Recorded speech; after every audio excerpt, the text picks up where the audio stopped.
আসসালামু আলাইকুম barrister mister M Q Hasan. ওয়ালাইকুম আসসালাম। কেউ যদি বিআরপি কার্ড এক্সপায়ার হওয়ার পরে ই ভিসা খুলতে ব্যর্থ হয় সেক্ষেত্রে তার কনসিকুয়েন্সেস কি হবে? এই ব্যাপারে নতুন একটা আইন হয়েছে এবং সেই আইনটা ইমপ্লিকেশন হয়েছে 27 মার্চ 2025-এ।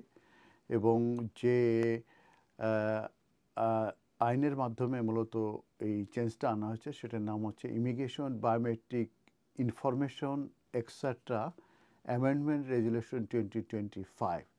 তো সেখানে মূলত নতুন একটি স্যাংশনের কথা বলা হয়েছে এবং সেই স্যাংশনটা তখনই দেওয়া হবে কেউ যদি বায়োমেট্রিক যে রেজুলেশনের আছে সেটা যদি কমপ্লায়েন্স করতে ব্যর্থ হয়।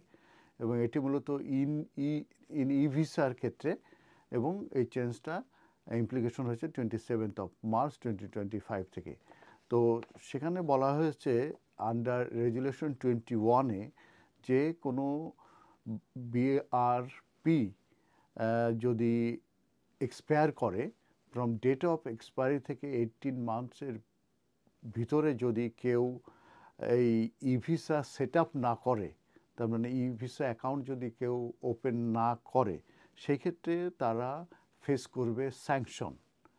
এবং সেই স্যাংশনটা ইনক্লুড করা হয়েছে যে তাদের যে লিভ আছে সেই লিভটা ক্যান্সেলেশন হয়ে যেতে পারে। আমরা জানি যে ডিজিটালাইজ করা হয়েছে এবং ই ভিসা অ্যাকাউন্ট খোলার জন্য কিন্তু প্রথমে 31 ডিসেম্বর 2024 পর্যন্ত ছিল, এটা এক্সটেনশন করে 31 মার্চ করা হয় এবং এটা 1 জুন পর্যন্ত কিন্তু এক্সটেনশন করা হয়েছে। অর্থাৎ 1 জুন 2025-এর পরে কিন্তু ই ভিসা অ্যাকাউন্ট ছাড়া কিন্তু কেউ অ্যাব্রোড যাতায়াত করতে পারবে না। অতএব এবং তার মানে দাঁড়াচ্ছে যদি যে কার্ডগুলো মূলত ইস্যু হয়েছিল বিআরপি সেগুলো 31 ডিসেম্বর 2024-এ মূলত এক্সপায়ার করে গেছে।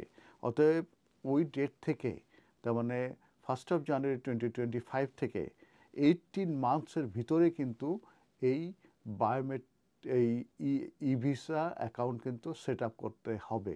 যদি কেউ এটা সেট আপ করতে ব্যর্থ হয় সেক্ষেত্রে বলা হয়েছে তাদেরকে স্যাংশন দেওয়া হবে।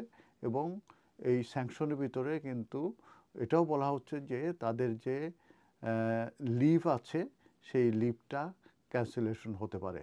অতএব সবাইকে বলবো যারা ই ভিসা অ্যাকাউন্ট খোলেন নাই তারা অবশ্যই 1 জুনের ভিতরে আপনারা খুলে ফেলবেন, তা নাহলে তো আপনারা অ্যাব্রোডে যাতায়াত করতে পারবেন না। এবং আপনারা যদি অ্যাব্রোডে যাতায়াত না করেনও, আপনারা ইউকের ভিতরে যদি থাকেন, তাও কিন্তু আপনাকে এই ই ভিসা অ্যাকাউন্টটা আপনাদেরকে সেট আপ করতে হবে। আর সেটা যদি করতে ব্যর্থ হন, যেহেতু কার্ড এক্সপায়ার করে গেছে 31 ডিসেম্বর 2024-এ, অতএব সেই ডেট থেকে 80 মান্থস পরে যে কিন্তু স্যাংশন করবে, স্যাংশন দিতে পারবে যদি কোনো ইন্ডিভিজুয়াল যদি এই ই ভিসা অ্যাকাউন্ট যদি সেট আপ না করে। এবং সেক্ষেত্রে তাদের ভিসা কিন্তু লিভ কিন্তু ক্যান্সেলেশন হতে পারে। অথবা অ্যাডভাইস হচ্ছে আপনারা অ্যাজ সুন অ্যাজ পসিবল, যদি বা 1 জুন পর্যন্ত এই টাইমটা গ্রেস পিরিয়ডটা দেওয়া আছে এবং এক্সটেনশন দেওয়া আছে, এর ভিতরে আপনারা ই ভিসা অ্যাকাউন্টটা সেট আপ করবেন এবং এটা ওপেন করবেন। ধন্যবাদ।